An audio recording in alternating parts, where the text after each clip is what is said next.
আমরা আজকে আলোচনা করব সেটা হচ্ছে এই ধারণাটা, oscillation of A function at a point. প্রথমে ব্যাপারটা ছবি দিয়ে একটু বোঝা যাক। আমার কাছে ধরো এরকম একটা গ্রাফ আছে, এফএক্সের এ অবধি এলো, এতে একটা ডিসকন্টিনিউটি, ঠিক ভ্যালুটা এখানে লাফিয়ে উঠে গেছে, আবার ওদিক থেকে শুরু হলো। তো এটা দেখলেই তোমার মনে হচ্ছে না ভ্যালুটা একটা লাফালাফি করেছে, ত্রিং করে চলে গেল এখানে, আবার ত্রিং করে নেমে এলো এখানে। এর মধ্যে একটা লাভঝাপের ব্যাপার আছে। কিন্তু যদি ফাংশনটা এইরকম হতো তাহলে বেশ স্নিগ্ধভাবে 8 পয়েন্টে কিন্তু কোনো লাভঝাপ নেই। এখন এই ব্যাপারটা একটু ভেবে নাও, একটা পয়েন্টে তো এটা খালি একটাই ভ্যালু নেবে, অতএব একটা পয়েন্টে আবার লাভঝাপ হয় কী করে? কিন্তু ব্যাপারটা আন্দাজ করতে পারছো, এই একটা পয়েন্টে লাভঝাপ বলতে কি বোঝাচ্ছি? একটু বাদিকে গেলেই অনেকটা সরে গেল, একটু ডান দিকে গেলেই অনেকটা সরে গেল। কিন্তু এখানে একটু বাদিকে একটু ডান দিকে গেলে বিরাট কিছু সরছে না। তাই এইখানে আমি বলবো লাভঝাপ নেই, বেশ শান্ত। এটাতে কিছুটা লাভঝাপ আছে। এবার আরেকটা উদাহরণ দেখাচ্ছি। এইটা হলো যাকে বলে ডিরিচলেট ফাংশন। এটাতে সাংঘাতিক রকমের লাফালাফি, এক্সট্রা র্যাশনাল কি ইররেশনাল তার উপর নির্ভর করে এটা 1 বা 0। এতই লাফালাফি যে আমি এটা গ্রাফও ঠিক করে আঁকতে পারবো না। গ্রাফ আঁকার সামান্য চেষ্টা করলে সেটা এরকম দেখাবে, ইররেশনালগুলোতে 0, র্যাশনালগুলোতে 1, উঠছে নামছে, সাংঘাতিক লাফালাফি চলছে। তাহলে এই তিনটি উদাহরণকে তুলনা করে তুমি আন্দাজ করছো যে এটাতে বেজায় লাফালাফি চলছে, এটাতে কিছুটা লাফালাফি চলছে, এটাও বিরাট লাফালাফি হতে পারে, আমি বলিনি এগুলোর কতটা পার্থক্য, আর এটার ক্ষেত্রে কোনো লাফালাফি নেই। এই ব্যাপারটাকে আমরা অঙ্ক দিয়ে বুঝতে চাই।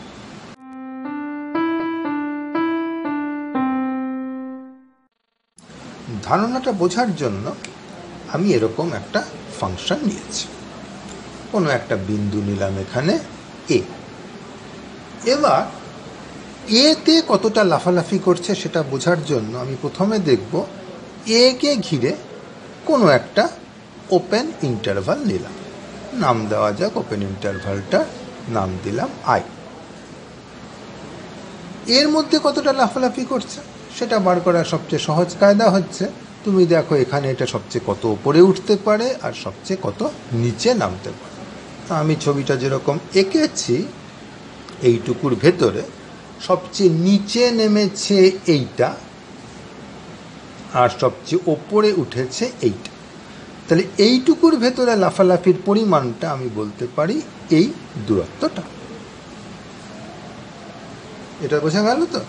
আমি যে কোনো একটা ওপেন ইন্টারভালের ওপরে আমি এইভাবে দূরত্বটা নিতে পারি। এখন যেভাবে আমি এটা বললাম এর থেকে মনে হচ্ছে আমি এভাবে করব, এই ইন্টারভালের উপরে ম্যাক্সিমামটা দেখব আর মিনিমামটা দেখব, তাদের মধ্যে পার্থক্যটা নেব। এখন এরকম তো কোনো গ্যারান্টি নেই যে ম্যাক্সিমাম থাকবেই, এটা হয়তো সোজা উঠে গেল আনবাউন্ডেড অ্যাবাভ, বা সোজা নেমে গেল আনবাউন্ডেড বিলো, আমি তো সেটা বুঝতে পারছি না। সেই জন্য আমরা ডেফিনেশনটাকে একটু ঘুরিয়ে লিখব, একই জিনিস আমি এর ওপরে যে কোনো দুটো বিন্দু নেব, একটা নিলাম আর, একটা নিলাম এস, যেখানে সুখ। এইবার আমি দেখব এই বিন্দুতে আমার ফাংশনটা কত ভ্যালু হয়েছে, মানে এফ আর। আবার এটাতেও দেখব কত ভ্যালু হয়েছে, মানে এফ এস। এইবার এদের মধ্যে কতটা দূরত্ব সেটা দেখব। এখন এটা ওপরে আছে না এটা ওপরে আছে সেটা তো জানি না, তাই আমি একটা অ্যাবসলিউট ভ্যালু লাগিয়ে দেব। এইবার আমি দেখার চেষ্টা করব যে এদের মধ্যে যে দূরত্বটা, এটা আমি সবচেয়ে বেশি কত বানাতে পারি। তাই এইটার ওপরে আমি সুপ্রিমাম নেব, যেখানে আর এবং এস দুজনেই আছে ওই আই এর মধ্যে। এটাও কিন্তু ইনফিনিটি হয়ে যেতেই পারে, তাতে আপত্তি নেই, ইনফিনিটি হলে হবে। কিন্তু এইভাবে আমি এটাকে সংজ্ঞা দিলাম। অবশ্যই তুমি চাইলে ওইভাবেও করতে পারতে, ম্যাক্সিমাম আর মিনিমাম দিয়েও করতে পারতে। সেক্ষেত্রে খালি বলবে ম্যাক্সিমাম নেব না সুপ্রিমাম নেব, এবং সেই সুপ্রিমামটা ইনফিনিটি অ্যালাউ করবে, যদি আনবাউন্ডেড অ্যাভাব হয় ইনফিনিমামটা মাইনাস ইনফিনিটি বলতে বলবে। ওভাবে করলেও করা যেত, আবার আমি এভাবে করলাম, এটা তো একই ব্যাপার হবে। আমি কিন্তু এখনও একটা ইন্টারভালের ওপরে কাজ করছি, কেবলমাত্র একটা বিন্দুতে করিনি। এইবার আমি ইন্টারভালটাকে ছোট করব ছোট করব ছোট করব এবং দেখব এই যে সংখ্যাটা, এটা তো একটা সংখ্যা, এই সংখ্যাটা কিন্তু বিভিন্ন আইয়ের জন্য বিভিন্ন রকম হবে। এই সংখ্যাটা কমতে কমতে কত হচ্ছে। আচ্ছা, এটা নিশ্চয়ই বুঝতে পারছো যে আইটা যদি কমে, এই পরিসরটা যদি আমি কমিয়ে আনি, তাহলে এই সংখ্যাটা আর যাই হোক বাড়তে পারে না। কারণ মনে করো এইটুকুর ওপরে এটা যদি আমার আই হতো, তাহলে এটুকুতেই যা লাফালাফি করেছে, এই বড়টার মধ্যে তো ওইটুকু লাফালাফি তো রয়েছে, প্লাস আরও বাড়তি লাফালাফি করতে পারে এই সাইডের অংশগুলোতে। সুতরাং আইকে যদি কমায়, তাহলে এটা বড় হতে পারে না, এটা ছোটই হতে পারে। আমি দেখব এটা কতটা ছোট হতে পারে। তার মানে আমি করব কি, এইটার আবার একটা ইনফিমাম নেব। কিসের ওপর ইনফিমাম নেব? আইয়ের উপর। কিন্তু যে কোনো আই নয়, অবশ্যই আইটা তোমার একে ঘিরে থাকতে হবে। তাই আই একটা ওপেন ইন্টারভাল কন্টেইনিং এ, এটা আমি এইভাবে লিখলাম যাতে তুমি বুঝতে পারো আইয়ের ওপরে অ্যাকচুয়ালি ইনফিমামটা হচ্ছে, যাতে কিনা এটা থাকে আইয়ের মধ্যে। তাই এখানে এটা লিখে মনে মনে বুঝে না, আইটা কিন্তু ওপেন ইন্টারভাল, এই ছোটো জায়গার মধ্যে সেটা লিখতে পারছি। এইবার এই জিনিসটা নির্ভর করছে কেবলমাত্র তোমার ফাংশন এফ এবং তোমার ভ্যালু এর উপরে। এইটাকেই আমি সংজ্ঞা হিসেবে নেব oscillation of F at a. এটা খুব স্ট্যান্ডার্ড নোটেশন নয়, কেউ এটাকে আগে লিখতে চাইতে পারে, এফটাকে পরে লিখতে চাইতে পারে, বা ওএসসি না লিখে অসিলেশন পুরো কথাটা লিখতে পারে, সেটা এসে যায় না। কেউ কেউ এটাকে সল্টাস বলতে ভালোবাসে। সল্টাস হচ্ছে একটা ল্যাটিন শব্দ, এর মানে লাফালাফি। যাই হোক, আমরা এই নোটেশনটা ব্যবহার করব। আচ্ছা, এখানে একটা কথা, ইনফিমামটা আবার এক্সিস্ট করবে তো? হ্যাঁ, কোনো অসুবিধে নেই, এগুলো সব নন নেগেটিভ জিনিস, অতএব বাউন্ডেড ফ্রম বিলো। আর সেটটা তো নন এমটি দেখাই যাচ্ছে, কারণ আমার আই তো একটা, যে কোনো একে ঘিরেই তো আমি ইন্টারভ্যাল পেতেই পারি। সুতরাং ইনফিমামের অস্তিত্ব নিয়ে আমার কোনো অসুবিধা নেই, খালি পুরো জিনিসটা কিন্তু ইনফিনিটি হয়ে যেতেই পারে। এইবার আমরা কয়েকটা উদাহরণ দেখব।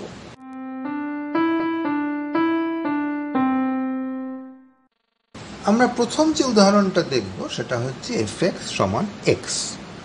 কোনো একটা বিন্দু নিয়েছি 1, আমি জানতে চাই এই এক বিন্দুতে এর অসিলেশন কত হবে। সত্যি কথা বলতে কি, এখানে কোনো লাফালাফি নেই, তাহলে অসিলেশনটা শূন্যই হওয়া উচিত। দেখা যাক তাই হয় কি না। আমি করব কি, এটাকে ঘিরে একটা ইন্টারভাল নেব এ থেকে ধরো বি। একে ঘিরে সিমেট্রিক হওয়ার কোনো দরকার নেই, 1 - এপসাইলন 1 + এপসাইলন টাইপের নাও হতে পারে। তাহলে এ নিলাম, বি নিলাম, এটা একের থেকে ছোট, বিটা একের থেকে বড়। তাহলে আমি সবচেয়ে বেশি লাফালাফিটা কত হতে পারে? তো খুব সহজ জিনিস, এদিকেই সবচেয়ে কম, ওদিকেই সবচেয়ে বেশি, তাহলে এটাও এ আর এটাও বি। তার মানে এই ইন্টারভ্যালের ওপর লাফালাফির পরিমাণ হচ্ছে বি মাইনাস এ। এবার তুমি এটাকে ক্রমশই ছোট করবে। ক্রমশই ছোট করা মানে কি, বি আর এ পরস্পরের কাছে চলে আসছে, আসছে আসছে, দুই দিক থেকে একের পুরো কাছে চলে আসছে। তার মানে তোমার বিটা কমতে কমতে একের কাছে যাচ্ছে, আর এটা বাড়তে বাড়তে একের কাছে যাচ্ছে। তার মানে বি মাইনাস এটা কি হচ্ছে, কমতে কমতে শূন্যতে যাচ্ছে। তার মানে আমাদের লাফালাফির পরিমাণটা কমতে কমতে শূন্যতে যাচ্ছে। অতএব আমি বলতে পারি যে অসিলেশন অফ এফ অ্যাট 1 হবে 0। এবং বুঝতেই পারছি এই যুক্তি 1-এ খাটবে, 2-তে থাকবে, 100-তে খাটবে, 30 লক্ষতে খাটবে, সর্বত্রই অসিলেশনটা 0 হবে। এবং সেটাই আমরা চোখে দেখে বুঝতে পারছিলাম। এইবার ধরো আমরা এইভাবে ফাংশনটা নিলাম, x <= 3 হলে ফাংশনটা 1, আর x <= 3 হলে ফাংশনটা 2। গ্রাফটা এঁকে ফেলি, এখানে 3 দেখিয়েছি, তাহলে 3-এর বাঁদিকে হচ্ছে 1, তার মানে ফাংশনটা পুরো কনস্ট্যান্ট, 3-এও ওই কনস্ট্যান্টটা। এক্স যখন 3-এর থেকে বড় হলো, সেখান থেকে শুরু করে এটা 2। তাহলে এখানে আমি একটু মুড়িয়ে দিই মাথাটা, যাতে বোঝা যায় যে x স্ট্রিক্টলি > 3-এর জন্যই 2। আমি বার করতে চাই এই 3 বিন্দুতে অসিলেশনটা কত। তো এখানেও সেরকম করবো, এখানে তুমি একটা এ নাও আর এখানে এরকম একটা বি নাও। তাহলে এর মধ্যে ম্যাক্সিমাম ভ্যালুটা কত হচ্ছে, দেখাই যাচ্ছে 2, মিনিমাম ভ্যালুটা কত হচ্ছে, দেখাই যাচ্ছে 1। তাহলে আমি এ বি যাইনি না কেন, আমার ম্যাক্সিমামটা 2, মিনিমামটা 1, অর্থাৎ লাফের পরিমাণটা সবসময় তোমার হচ্ছে এই 2 - 1 হয়ে 1। এবার এ আর বি যতই ছোটো করো, যতই ছোটো করো, যতক্ষণ এটা 3-এর বাঁদিকে আছে অন্তত একটা জায়গায় তুমি 1 পাবে, যতক্ষণ বিটা 3-এর ডান দিকে আছে অন্তত এক জায়গায় তুমি 2 পাবে। তার মানে অসিলেশনটা একেই আটকে থাকে। অতএব তুমি পেয়ে যাচ্ছ যে অসিলেশন অফ এফ অ্যাট 3 হচ্ছে 1। তা এই আগের উদাহরণটা আর এই উদাহরণটা থেকে তুমি হয়তো আন্দাজ করতে পারছো, এই যে আমরা লাফটা দেখছি, অসিলেশনটা আসলে এই লাফের পরিমাণটাই বলে। এবং সেটা তুমি যদি আন্দাজ করে থাকো, তুমি ঠিকই আন্দাজ করেছ। এরকম আমরা এখানে যদি সামান্য একটু বাকিয়েও দিতাম আর এখানে যদি সামান্য তুলেও দিতাম, তাহলেও গল্পটা একই থাকতো। কারণ তোমার আমি যদি এ এখানে নিতাম আর বি এখানে নিতাম, তাহলে তোমার লাফের পরিমাণটা হতো এইটা।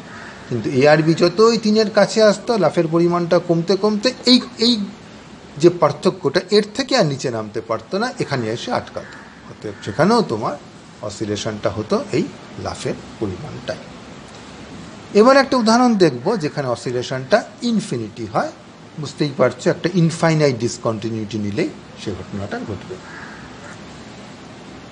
এবার আমরা এই ফাংশনটা নিয়েছি, এফ এক্স হচ্ছে 1/x, এক্স যদি 0 না হয় আর নইলে 0।